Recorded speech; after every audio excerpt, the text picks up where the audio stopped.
All along the Antarctic Peninsula, both male and female chinstrap penguins have been commuting daily from the open ocean to collect food for their chicks. Mouthfuls of krill caught many miles away at sea are regurgitated. But one day, the chicks wait in vain for food. Their parents do not return.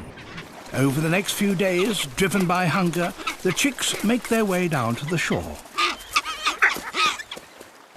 The polar sea is challenging enough. For any penguin, this ice presents a real problem. But for the chicks, it's a disaster. They must get through this barrier to the open water if they are to feed.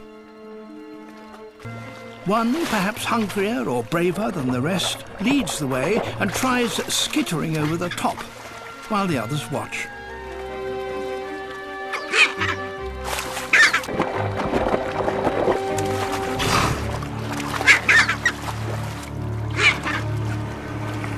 A leopard seal.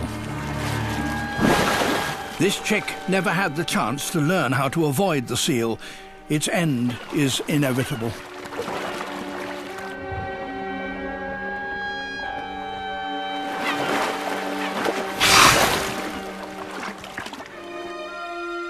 It's a lottery, and the lucky chicks make it out to open water. There is still an element of chance in life which an individual can do little about.